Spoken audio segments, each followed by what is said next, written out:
Nalgonda, Khammam, Warangal teachers MLC అభ్యర్థిగా BJP టికెట్ను ఆశించి భంగపడ్డ సాయిరెడ్డి మనతో ఉన్నారు. ఆయన పూర్తి మద్దతు కూడా ఒకవైపు కూడా ప్రస్తుతం నిలిచినటువంటి అభ్యర్థి సర్వోత్తం రెడ్డికి ఇస్తున్నట్టు కూడా పార్టీ నేతల సమక్షంలో ప్రకటించారు. ఎందుకు వెనక్కి తగ్గారు, ఏం జరిగిందనేది ఒక్కసారి సాయిరెడ్డి గారితో కూడా మాట్లాడించేటువంటి ప్రయత్నం చేద్దాం. సాయిరెడ్డి గారు, టికెట్ అయితే రాలేదు, మద్దతు ఇస్తామంటున్నారు. ఏం జరిగింది అసలు, ఎందుకు మద్దతు ఇవ్వాలని అనుకుంటున్నారు? మంచి ప్రశ్న వేసారు సార్. నమస్కారం, ధన్యవాదాలు. వాస్తవంగా తెలంగాణ రాష్ట్రంలో ఉన్నటువంటి 3 ఉపాధ్యాయ ఎమ్మెల్సీ సీట్లను కనుక మనం పరిశీలించినట్లయితే గతంలో 4 సార్లు గెలిచిన దాంట్లో 2 సార్లు పీఆర్టీయూ, 2 సార్లు యూటీఎఫ్ వాళ్ళు గెలిచారు. అంటే ఒకటి ఏ పార్టీ అధికారంలో ఉంటే ఆ పార్టీకి అనుకూలంగా ఉంటూ కండువాలు మార్చే ఆర్గనైజేషన్ ఒకటైతే, మరొకటి వామపక్షవాదులు ఈ దేశంలో భారతీయ సంస్కృతి సాంప్రదాయాలను దెబ్బతీస్తూ ఇక్కడ ఉన్నటువంటి జీవన విధానాన్ని లేకుండా కూకటి వేలతో పెగిలేసేటువంటి సంస్థకు సంబంధించిన ఆనవాళ్ళు ఉన్నది ఒక ఆర్గనైజేషన్. సో ఇప్పుడు నేను మళ్ళీ పోటీలో కనుక ఉన్నట్లయితే నాకు అనిపించింది, నాకు స్వయంగా నా ఎనాలిసిస్లో, నేను పోటీలో ఉంటే అవకాశవాదులు వస్తారా, వామపక్షవాదులు వస్తారా అనేది నాకు పెద్ద అనంతకోటి ప్రశ్న అయిపోయింది. ఉపాధ్యాయ లోకంలోకి వెళ్ళినప్పుడు నాకు నేనుగా ఎనాలిసిస్ చేసుకున్నా, నేను పోటీలో ఉండగలుగుతా, పోటీ ఇవ్వగలుగుతా, కానీ ఏ మేరకు గెలుస్తాం అనే దాని మీద సంశయం వచ్చి పొరపాటున మళ్ళీ ఉపాధ్యాయులు వాళ్ళకు అవకాశం ఇస్తే మళ్ళీ చిందరవందరం అయిపోయి విద్యారంగం మొత్తం ఆగమైపోతుంది అనే ఉద్దేశంతో జాతీయవాదులు గెలిస్తేనే ఈ దేశానికి కానీ, ఈ రాష్ట్రానికి కానీ, ఇక్కడ ఉన్న ప్రజలకు కానీ, విద్యాలయాలకు కానీ, విద్యార్థులకు కానీ, ఉపాధ్యాయులకు కానీ మేలు జరుగుతున్నటువంటి నాకు అభిప్రాయం వచ్చింది. నాకుగా నేను అంచనా వేసుకున్నా. ఎందుకంటే నిన్న మొన్న ప్రధానమంత్రి గారు 12 లక్షల వరకు ఇన్కమ్ ట్యాక్స్ ఎగ్జంప్షన్ ఇచ్చారు. నేను తెలంగాణ ప్రాంత ఉపాధ్యాయ సంఘం రాష్ట్ర అధ్యక్షుడిగా ఉన్నప్పుడే ఈ విషయం పైన గౌరవనీయులు దేశ ప్రధాని నరేంద్ర మోడీ గారికి రిప్రజెంటేషన్ ఇవ్వడం జరిగింది ఆ రోజుల్లోనే. కాబట్టి అది వల్ల నా కళ సాకారమైంది కొంతమేరకు.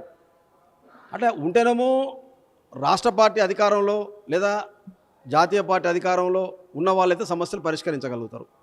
పైగా నేను మొదటి నుంచి నేషనలిస్టును, గత 45 సంవత్సరాలుగా జాతీయవాద సిద్ధాంతంతో పనిచేస్తున్నా. టికెట్కి ఆశపడ్డా, వాస్తవం అది.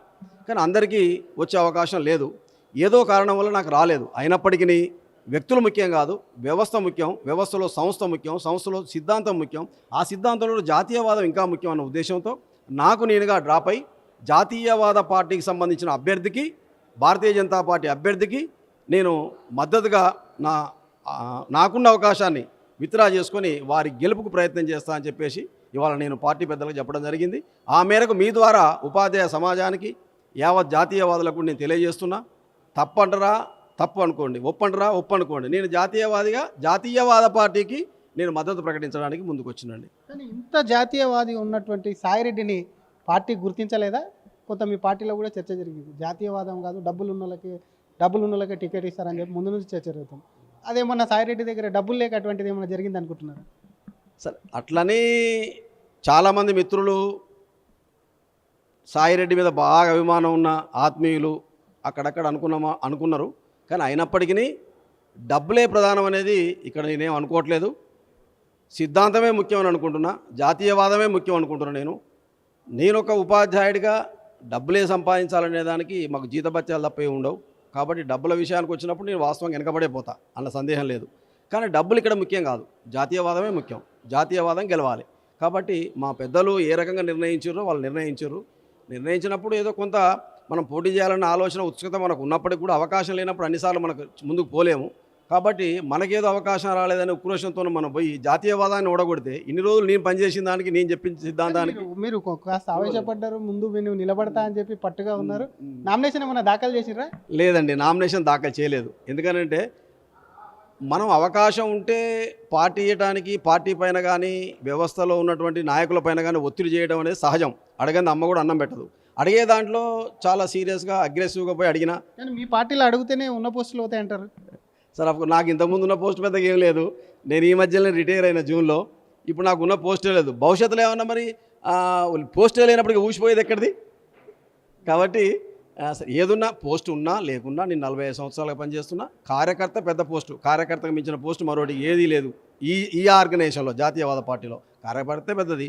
శక్తి ఉంటే, మనకు యుక్తి ఉంటే, మనకు ఆ చాకచక్యం ఉంటే, మన పని అవసరం ఉంటే, నా సర్వీస్ ఆర్గనైజేషన్కి అవసరం ఉంటే ఆర్గనైజేషన్ ఏ పని చెప్తే ఆ పని చేస్తా. కానీ మీ లక్ష్యం చాలా పెద్దది, ఎందుకంటే 45 ఏళ్ళు సర్వీస్ చేసిండ్రు, టీచర్ సమస్యల మీద పోరాడాలనుకున్నారు. ఇటువంటి తరుణంలో మీకు కాకుండా మరొకరికి అవకాశం ఇస్తే వాళ్లకు ఒకవైపు మద్దతు ఇవ్వడం అనేది చాలా పెద్ద సమస్య. అది మనసు వచ్చినా రాకుండా మీ జాతీయవాదం కోసం చేస్తున్నారు. మీకేమైనా పార్టీ ఫ్యూచర్లో అష్యూరెన్స్ ఏమైనా ఇచ్చిందా? లేదండి, పార్టీ అట్లా అష్యూరెన్స్ నాకు ఇంతవరకు ఏమి ఇవ్వలే, నేను కూడా అడగలే.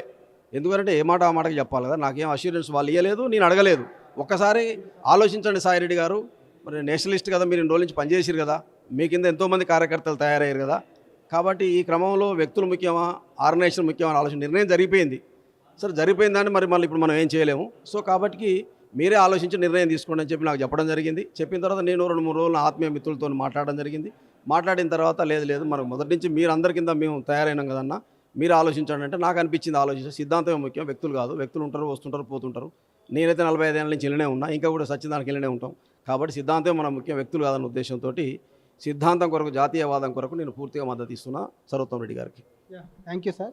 ఇది అసలు జాతీయవాదం కోసమే తను ఒకవైపు కూడా ఎన్నికల నుంచి పోటీల నుంచి కూడా తప్పుకున్నాను. జాతీయవాదంతో కూడా నేను ఒకవేళ ఇండిపెండెంట్గా పోటీ చేస్తే ఆ ఓట్లు క్రాస్ అయి మరొకరు గెలిచేటువంటి ప్రమాదం ఉంది. కాబట్టి ఇన్ని రోజులు జాతీయవాదంతో ఉన్న తమకు తమ పార్టీ నుంచి సంప్రదింపులు జరిపి ఇంతకాలం జాతీయవాదం ఉన్నటువంటి మీరు ఒకసారి ఆలోచించాలని చెప్పడంతో కూడా కేవలం జాతీయవాదం కోసం వెనక్కి తగ్గాను. ప్రస్తుతం ఉన్నటువంటి అభ్యర్థి గెలుపు కోసం ఖచ్చితంగా కృషి చేస్తాను, గెలిపే లక్ష్యంగా కూడా ముందుకెళ్తామని చెప్పి కూడా అటు సాయిరెడ్డి అంటున్నారు.